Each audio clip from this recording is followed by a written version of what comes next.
जीवात्मा अहंकार के प्रभाव से मोहग्रस्त होकर अपने आप को समस्त कर्मों का कर्ता मान बैठता है। वास्तव में वे प्रकृति के 3 गुणों द्वारा संपन्न किए जाते हैं। तात्पर्य, 2 व्यक्ति जिनमें एक कृष्ण भावना भावित है और दूसरा भौतिक चेतना वाला है, समान स्तर पर कार्य करते हुए समान पद पर प्रतीत हो सकते हैं, किंतु उनके पदों में आकाश पाताल का अंतर रहता है। भौतिक चेतना वाला व्यक्ति अहंकार के कारण आश्वस्त रहता है कि वही सभी वस्तुओं का करता है। वह यह नहीं जानता कि शरीर की रचना प्रकृति द्वारा हुई है, जो परमेश्वर की अध्यक्षता में कार्य करती है। भौतिकवादी व्यक्ति यह नहीं जानता कि अंततो गत्वा वह कृष्ण के अधीन है। अहंकार बस व्यक्ति हर कार्य को स्वतंत्र रूप से करने का श्रेय लेना चाहता है और यही है उसके अज्ञान का लक्षण।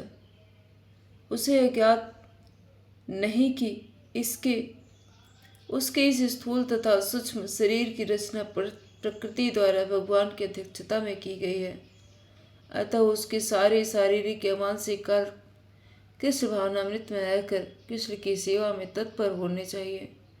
अज्ञानी व्यक्ति यह भूल जाता है कि भगवान ऋषिकेश कहलाते हैं, अर्थात वे शरीर की इंद्रियों के स्वामी हैं। इंद्रिय तृप्ति के लिए इंद्रियों का निरंतर उपयोग करते रहने से वह अहंकार के कारण वस्तुतः मोहग्रस्त रहता है, जिससे वह कृष्ण के साथ अपने शाश्वत संबंध को भूल जाता है।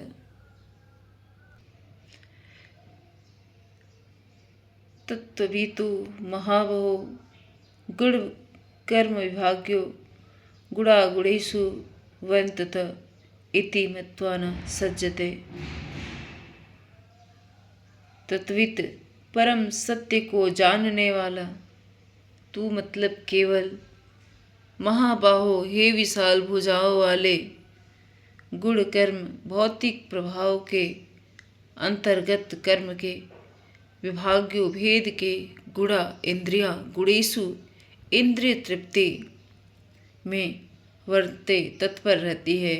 इति इस प्रकार मत्वा मानकर, न मतलब कभी नहीं, सज्जते आसक्त होता है। हे महाबाहो, भक्ति भाव में कर्म तथा सकाम कर्म के भेद को भली भांति जानते हुए जो परम सत्य को जानने वाला है, वह कभी भी अपने आप को इंद्रियों में तथा इंद्रिय तृप्ति में नहीं लगाता। तात्पर्य, परम सत्य को जानने वाला भौतिक संगति में अपने विषम स्थिति को जानता है। यह जानता है कि वह भगवान कृष्ण का अंश है और उसका स्थान इस भौतिक सृष्टि में नहीं होना चाहिए। वह अपने वास्तविक स्वरूप को भगवान के अंश के रूप में जानता है, जो सत्य चित आनंद है, और उसे यह अनुभूति रहती है कि मैं किसी कारण से देहात्म बुद्धि में फंस चुका हो। अपने अस्तित्व की शुद्ध अवस्था में उसे सारे कार्य भगवान कृष्ण की सेवा में नियोजित करने चाहिए। फलतः वह अपने आप को कृष्ण भावनामृत के कार्यों में लगाता है और भौतिक इंद्रियों के कार्यों के प्रति स्वभावतः अनासक्त हो जाता है, क्योंकि ये परिस्थितियाँ तथा अस्थायी हैं। क्योंकि ये परिस्थिति जन्य तथा अस्थायी हैं। वह जानता है कि उसके जीवन की भौतिक दशा भगवान के नियंत्रण में है। फलतः वह सभी प्रकार के भौतिक बंधनों से विचलित नहीं हो पाता, क्योंकि वह इन्हें भगवत कृपा मानता है।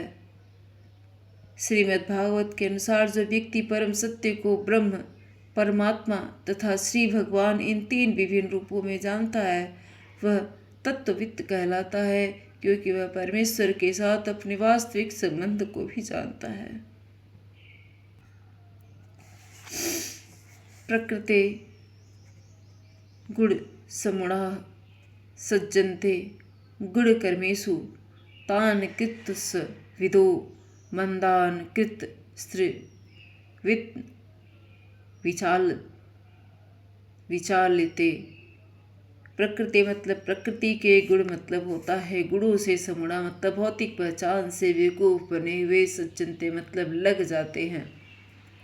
गुण कर्मेशु मतलब भौतिक कर्मों में। तान मतलब उन और अकृतविद मतलब अल्पज्ञानी पुरुष। मंदान मतलब आत्म साक्षात्कार समझने में आलसियों को। कृतवित मतलब ज्ञानी ना मतलब नहीं और विचालित मतलब विचलित करने का प्रयत्न करना चाहिए। माया के गुणों से मोहग्रस्त होने पर अज्ञानी पुरुष पूर्णतया भौतिक कार्यों में संलग्न रहकर उनमें आसक्त हो जाते हैं। यद्यपि उनके ये कार्य उनमें ज्ञान भाव के कारण अधम होते हैं, किंतु ज्ञानी को चाहिए कि उन्हें विचलित न करे। तात्पर्य, अज्ञानी मनुष्य स्थूल भौतिक चेतना से और भौतिक उपाधियों से पूर्ण रहते हैं। यह शरीर प्रकृति की देन है और जो व्यक्ति शारीरिक चेतना में अत्यधिक आसक्त होता है वह मंद अर्थात आलसी कहा जाता है। अज्ञानी मनुष्य शरीर को आत्मस्वरूप मानते हैं। वे अन्यों के साथ शारीरिक संबंध को बंधुत्व मानते हैं। जिस देश में यह शरीर प्राप्त हुआ है उसे पूज्य मानते हैं। वे धार्मिक अनुष्ठानों की औपचारिकताओं को ही अपना लक्ष्य मानते हैं। ऐसे भौतिकाग्रस्त उपाधिकारी पुरुषों के कुछ प्रकार के कार्यों में सामाजिक सेवा, राष्ट्रीयता तथा परोपकार है। ऐसी उपाधियों के चक्कर में वे सदैव भौतिक क्षेत्र में व्यस्त रहते हैं। उनके लिए आध्यात्मिक बोध मिथ्या है। वे इसमें रुचि नहीं लेते। किंतु जो लोग आध्यात्मिक जीवन में जागरूक हैं उन्हें चाहिए कि इस तरह भौतिकता में मग्न व्यक्तियों को विचलित न करें। अच्छा तो यही होगा कि वे शांत भाव से अपने आध्यात्मिक कार्यों को करें। ऐसे मोहग्रस्त व्यक्ति अहिंसा जैसे जीवन के मूलभूत नैतिक सिद्धांतों तथा इसी प्रकार के परोपकारी कार्यों में लगे हो सकते हैं। जो लोग अज्ञानी हैं वे कृष्ण भावनामृत के कार्यों को समझ नहीं पाते। अतः भगवान कृष्ण हमें उपदेश देते हैं कि ऐसे लोगों को विचलित न किया जाए और व्यर्थ ही मूल्यवान समय नष्ट न किया जाए। किंतु भगवत भक्त भगवान से वे अधिक दयालु होते हैं, क्योंकि भगवान के अभिप्राय को समझते हैं। भक्त वे सभी प्रकार के संकट झेलते हैं, यहाँ तक कि वे इन अज्ञानी पुरुषों के पास जा जाकर उन्हें कृष्ण भावनामृत के कार्यों में प्रवृत्त करने का प्रयास करते हैं, जो मानव के लिए परम आवश्यक है।